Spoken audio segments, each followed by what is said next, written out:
Good evening, my dear brothers and sisters of Christ. Good evening.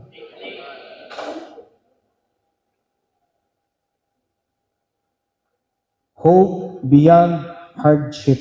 That's the theme of our gospel today. Hope beyond hardship.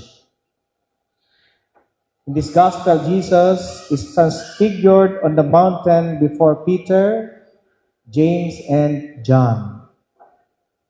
This moment comes after Jesus already spoken of his passion and death. Nagisgot ni sa daan before meaning transfiguration, doon na conversation nga ningon siya nga ang anak sa tao, meaning siya magpakasakit patyon dito sa Jerusalem. In biblical exegesis, the transfiguration is deliberately placed before the journey to Jerusalem. Kaning iya ang pagsidlak sa naong, ang yang naong sama sa adlaw, shone like the sun, before ni sa iyang journey paingon sa Jerusalem, where he will be tortured, he will be nailed on the cross. Before anything else, before sa iyang pagpasakit, dunay transfiguration.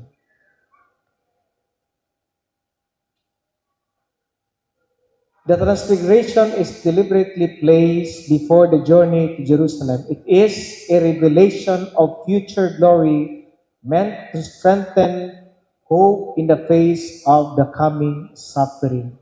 So after ani nga kasakit, pagpakaulaw, pagpakamatay, betrayal by his apostles, the glory of God will shine like the sun.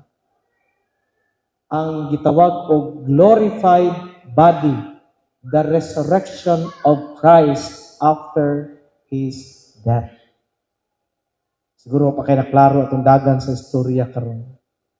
Moses and Elijah represents the law and the prophets.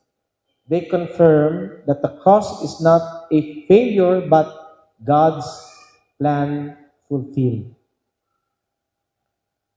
Jesus knows that what awaits him in Jerusalem are betrayal, torture, and shameful death. Yet, he does not dwell on this, what they call gruesome event. Instead, he allows his disciples to glimpse the glory that lies beyond trials. Kini bang pagpakita ni Jesus sa iyang glorified body, mao ni ang pagpakita niya alang sa mga apostoles na bisan pa sa mga kasakitan, bisan pa sa pagpakamatay, dunay gitawag og goal alang niadtong magpabilin sa Ginoo. So inani ang istorya ani mga igsoon, mamati ha. Mamati bisag na mga dagan ng mga gagmayng bata.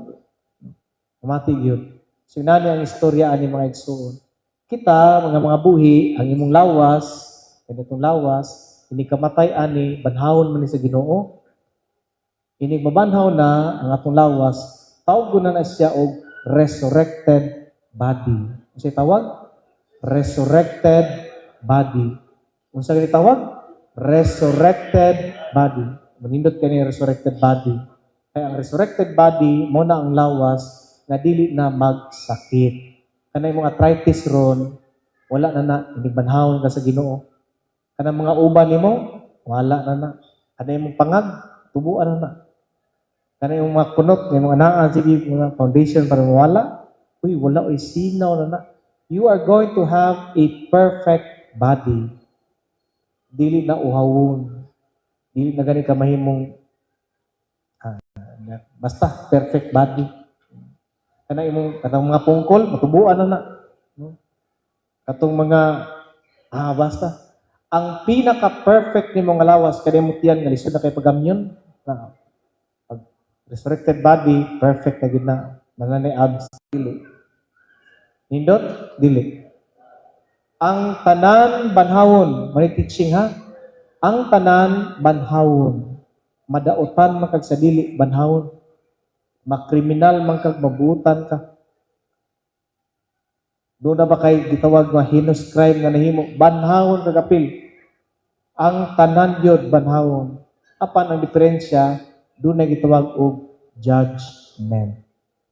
Ang imong perfect nga lawas, sayang kung mapaingon sa impyerno. Mo nang ang end goal nato, inikabanhaw nato pareha sa end goal ni Jesus. Our body needs to be glorified in heaven. Kaning glorified body, mo ni ang body, resurrection, ang pagsaka nimo sa langit, ang pagpuyo sa langit, ang imong lawas, tawag ko na nga glorified body. Mo ni lawas na pinaka nindot.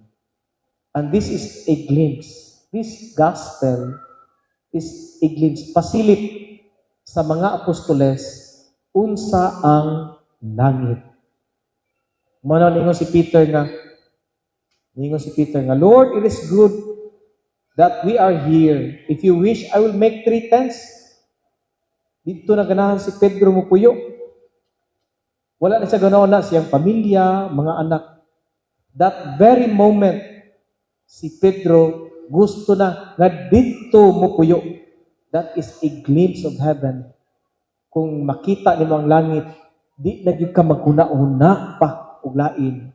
Kung dili ang mupuyo na uban sa Ginoo. Mao nay heaven.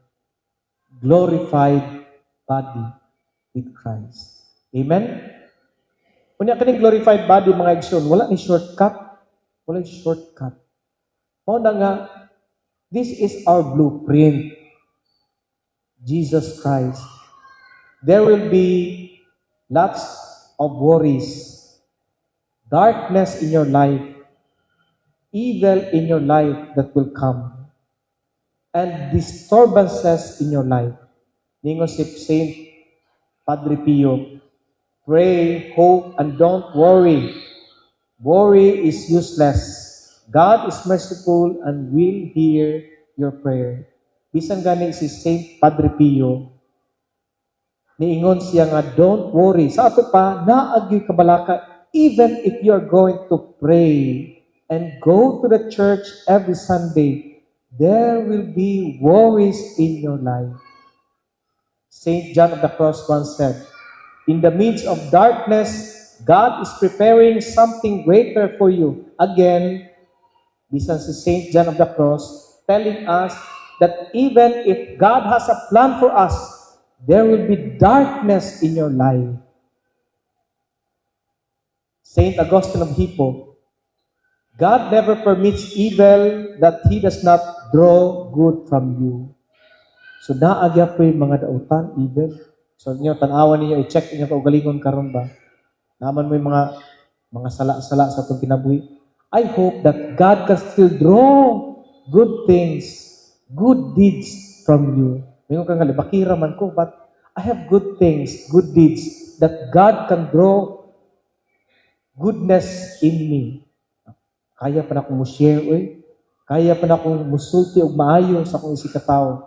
But this is what we are reminded of. That even if you're going to pray to God sincerely, wholeheartedly, there will time that worries will come in. Darkness in your life. Evil in your life. Ang mga panuway, mga yawa, musulong sa mong kinabuhi. And this is our chance. The very chance that we can follow Christ. Listen and conform our lives to Christ. Namati ug nagsunod ni Kristo. Actually, ang atong pagsunod ni Kristo can always be tested through following His works. Sa dinang gisagpa siya, wa siya ni balos o pagsagpa. Sa dinang gibiyaan siya sa mga apostoles, o gibaligya siya siyang apostoles, usa siyang apostoles. Wa gyud siya ni utter og hateful words, but love and mercy. That is our blueprint. The standard of God in heaven. Kung gusto rin mo saka sa langit mga igsuon, we must raise our standard like the standard of Christ. Munang nanabay samok yun sa Facebook karon. Hindi na ako malikayan kay pari man ko. Hindi na ako usa ka igsuon nga pari, nag-ingon nga. There are time, isyo tani na. Ningon siya nga, katong panahon na kalisod, muna na maligya sa shabu. Kanya ang shabu, nakatabang yun, alang sa balon. Balon sa istorya. And I am respectfully disagreeing with him. Ningon ko sa Facebook nga, poverty or good intention can never justify sin, ningon ko, or crime. Using or dealing drugs to feed one's family. Mo ni standard sa tao. Magpakaon ko sa akong anak, mabusog lang sila, okay na. But always remember, kung makadaot ka sa inyo si katao, that is not the standard of Christ. Ang evil nga imong gamiton aron ka makapakaon sa inyo si katao does not justify that your work is moral, kinakatabang ka. Because ang evil mga igsuon, naaginay end the evil. Using or dealing drugs to feed one's family may explain desperation, but it does not make the act morally right. Evil cannot produce a good end. Muna nga bahalag pobre ka, raise your standard. Nga dili gyud ka pobre apan ilado nga kawatan. Pobre ka, kunya ilado ka nga hiluanan. Pobre, nga ilado nga libakira. Raise your standard. Dato apan kurakot. Raise your standard. Na dato ka kay naningkamot ka ug wala kay giagrabyado nga tao. That is the standard of Christ. Amen? Standard sa mga bana, kabisan pag ang imong asawa, lusyang na, raise your standard. Kaniragyot. I have my standard and my standard is Christ. Wala ni biya para mangita og gayahay. But he faces challenges, troubles in life, worries in life, the evils in life for us na naatay masundan sa atong kinabuhi. This is the standard of Christ. Muna nga sayop kinamuingon ka nga makaeskwela lang ang mga anak, okay na. No, kulang na. Kinahanglan nga ang imong anak, i-raise ang standard anak. Makaeskwela sila, ayaw man na. Pero ayaw kalimot nga makaila sila sa Ginoo. Nga makasimba sila nga dili na pugson. Mo nindot nga standard. Kanang manawag sila sa Ginoo sa panahon nga maproblema sila. Dili sila malayo sa Ginoo sa panahon nga mag-crisis ang ilang kinabuhi. That is quite a standard that you are following Christ. Kasi malimot ta ba? Kay usahay ana, kaon, possession ang standard sa kalibutan. And we are reminded today that our end goal is heaven. And our end goal for this body is a glorified body. Mo na nga, kung nakabantay mo, violet tanan, ito tanan, violet, ito ang mga colors. Dayon, walay pakpak, walay gloria, walay alleluia. This is a time for us to reflect on all the sins that we have done. O binang ang tema, kung kwarisma, repent. Kinulsuli o biyai ang imong mga sala. Manay tema. Mo nang angay kang mag-uol, gumikan sa imong mga sala. Kay lisod ang makaposes o glorified body if you are enjoying your sin. Kung nagan mo yung sin, sala, nagabalik-balik na, kina-enjoy mo, maglisod na magbuhi. This is a reminder for us that this is not our life. This is not the final destination, this life of ours. Kini nga kalibutan ni atong final destination. Our end goal is heaven. And our body needs to be glorified with Christ. Amen? Una nga, ay pangitag shortcut. Uy, dili mangita. Dili mo't pasabot o wala napasalig ang Ginoo na kung ikaw nagsimba madomingo, mawala ang tanan nimong sakit. Wala napasalig ang Ginoo kung ikaw nagsimba, mawala ang tanan nimong utang o problema. Wala yung nga promise sa Ginoo. But the promise is, He will remain with us till the end of time. Manang kung dunay kasakit, uban tawag sa Ginoo. Kung dunay krisis sa inyong pamilya karon, ang imong bana baka nalibog na, ikaw nga asawa, nag-crisis na simbana, wala kasabot. Please do follow Christ. Listen to Him. Follow Christ. We have to conform our action with the action of Christ.